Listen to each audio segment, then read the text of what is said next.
SJ logistics अपना IPO लेके आ रहे हैं जिसकी ओपनिंग डेट है 12 दिसंबर और 14 दिसंबर को ये आईपीओ क्लोज हो जाएगा। ये एक एसएमई आईपीओ होने वाला है। तो इस वीडियो में पूरा उसका एक ओवरव्यू करेंगे, उसकी जीएमपी देखेंगे कितनी चल रही है और उसका लिस्टिंग गेन आपको कितना मिल सकता है, प्लस कंपनी का बिजनेस देखेंगे, किस टाइप का कंपनी बिजनेस करती है। सो पूरा ओवरव्यू यहां पर आपको इस वीडियो में देखने के लिए मिल जाएगा। सो अगर आप भी इस आईपीओ में अप्लाई करना चाहते हो तो आई होप आपके सारे डाउट्स क्लियर हो जाएंगे। SJ logistics India limited, basically ये कंपनी 2003 में इनकॉर्पोरेट हुई थी। जो इसका मेन काम है वो ट्रांसपोर्टेशन का काम है। अब ऐसा नहीं है कि ये ट्रांसपोर्टेशन सिर्फ लोकल लेवल पे करती है। अब मैं यहाँ पर इसकी आपको वेबसाइट दिखाता हूँ। अब आप जब इसकी वेबसाइट देखोगे तो आप कहोगे यार ये तो क्या क्या नहीं कर रही। Now you can see company website. अब यहाँ पर अगर आप देखोगे तो अब यहाँ पर देखो एफसीएल शिपिंग, मतलब जो फुल कंटेनर लोड होता है वो ये शिप करती है एक कंट्री से दूसरी कंट्री वाया शिप्स। अगर हम प्रोजेक्ट कार्गो की बात करें तो वो भी कंपनी करती है, मतलब अदर देन कंटेनर्स उनको भी शिप करती है एक जगह से दूसरी जगह। और वो सिर्फ शिप्स के थ्रू नहीं करती है, वो बाई एयर भी करती है, बाई रोड भी करती है एंड बाई शिप्स भी करती है। सो ऑल टाइप्स ऑफ ये कह लो ट्रांसपोर्टेशन ये कंपनी कर रही है। और इस कंपनी का जो है वेयर हाउसिंग का भी काम है एंड उसके अलावा इनलैंड ट्रांसपोर्टेशन, मतलब जो आप सड़क के रास्ते से ट्रांसपोर्ट होता है उसको भी कंपनी करती है और डोर डिलीवरी भी कंपनी करती है। So all type of transport company कर रही है। और not only in India, outside of India भी कंपनी का काफी अच्छा ट्रांसपोर्टेशन का काम है। मैं कहूं तो मोस्टली काम बाहर का ही है। एयर फ्राइट का भी यहाँ पे काम होता है, मतलब आपको एयर के थ्रू अगर अपना कुछ ट्रांसपोर्टेशन करना है तो ये भी वो करती है।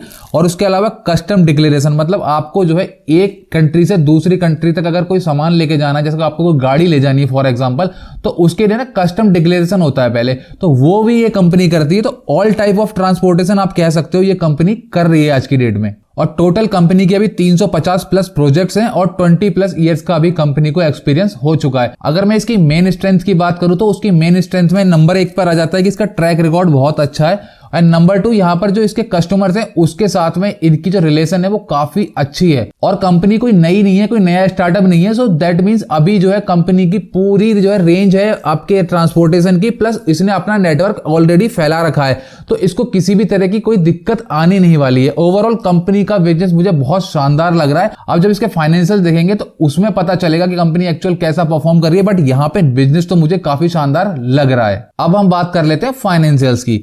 अगर हम फाइनेंशियल्स की बात करें तो कंपनी के 2021 में जो एसेट्स थे वो थे हमारे 50 करोड़ के, जो आज बढ़कर हो चुके हैं 105 करोड़ के। अगर हम रेवेन्यू की बात करें तो 124 करोड़ का रेवेन्यू था इसका 2021 में। आज 2023 में इसका रेवेन्यू 103 करोड़ का हो चुका है सिर्फ 6 महीने में। अगर आप इसको डबल करोगे दैट मीन्स 1 साल का अप्रोक्स यहाँ पर 206 करोड़ का रेवेन्यू हो जाएगा। अगर हम प्रॉफिट आफ्टर टैक्स की बात करें तो यहाँ पर 82 लाख रुपए का यहाँ पर प्रॉफिट था 2021 में, जो बढ़कर आज हो चुका है 9 करोड़ रुपए 6 महीने में। अगर आप इसको डबल करोगे 1 साल का निकालने के लिए, क्योंकि सितंबर तक का ही डेटा है, तो यहाँ पर ये अप्रोक्स 18 करोड़ का प्रॉफिट इसका हो जाएगा। और नेटवर्थ जो आज की डेट में कंपनी की है वो है 56 करोड़ की। नेटवर्थ की बात करूं तो 31 करोड़ का इसकी नेटवर्थ 2023 में थी, जो अब बढ़कर हो चुकी है 56 करोड़। रिजर्व एंड सरप्लस की बात करें तो 11 करोड़ के इसके पास रिजर्व एंड सरप्लस 2021 में, तो जो आज बढ़कर हो चुके हैं 45 करोड़ के। जो टोटल बोरिंग थी इसके पास 2023 मार्च में वो 33 करोड़ की थी, जो आज घटकर 29 करोड़ हो चुकी है। बिजनेस भी बढ़िया है, बोरोइंग भी कम हो रही है, और क्या चाहिए जिंदगी में। तो भाई ये तो मैं कह रहा हूं कंपनी बहुत शानदार लग रही है मुझे। अगर हम इसके परफॉर्मेंस इंडिकेटर की बात करें तो PE 14.14 बढ़िया लग रहा है एंड ROCE 24.41 ये भी ठीक है। ROCE 18.58, debt to equity 1.08, EPS 8.84। तो अभी यहाँ पर रिटर्न ऑन नेटवर्थ की बात करूं तो 24.41 यहाँ पर देखने के लिए मिल जाएगी। अब क्वेश्चन आता है, कंपनी जो IPO लेके आ रही है सारा का सारा फ्रेश इशू है, अब इस पैसे का कंपनी करने क्या वाली है? तो यहाँ पर जो कंपनी करने वाली है वो रीपेमेंट करने वाली है, मतलब जो उसकी बोरोइंग्स है ना उसको कम करेगी। ये काफी अच्छी चीज है। आपने देखा 2023 मार्च से 2023 सितंबर तक इसकी बोरोइंग कम हुई है। कंपनी चाह रही है कि बोरोइंग थोड़ी और कम हो जाए, इसलिए वो यहाँ पर IPO लेकर आई है। और इसमें भी कुछ पार्ट यूज होगा, प्लस यहाँ पर जो जनरल कॉर्पोरेट पर्पस होता है उसमें भी इसका कुछ पार्ट यूज होने वाला है। सो फटाफट से IPO की डिटेल्स देख लेते हैं। तो 12 दिसंबर को IPO ओपन होगा, 14 दिसंबर को ये IPO क्लोज हो जाएगा। जो प्राइस बैंड रखा गया है वो 121 से 125 रखा गया है, यानी कि 125 पे यहाँ पर कट ऑफ आपको देखने के लिए मिलेगा। अगर मैं बात करूँ लॉट साइज की तो यहाँ पर 1000 शेयर्स का एक लॉट है। एंड अगर लिस्टिंग कहाँ पे होगी, इसकी लिस्टिंग हमारी NSE SME पे होगी। एंड अलॉटमेंट आपको जो हो जाएगा 15 दिसंबर को हो जाएगा एंड लिस्टिंग जो हो जाएगी आपकी 19 दिसंबर को हो जाएगी। अब 1 दिसंबर से जितने भी आईपीओ ओपन हो रहे हैं वो उनकी सबकी लिस्टिंग आपको T+3 में देखने के लिए मिल जाएगी। मतलब जिस दिन आईपीओ क्लोज होगा उसके 3 दिन बाद आपको लिस्टिंग देखने के लिए मिल जाएगी। तो वो भी यहां पर रूल काउंट होने वाला है। सो अगर आपको सैटरडे संडे पड़ जाता है तो वो दिन काउंट नहीं होता, वर्किंग डेज में T+3 में यहां पर लिस्टिंग मिल जाएगी।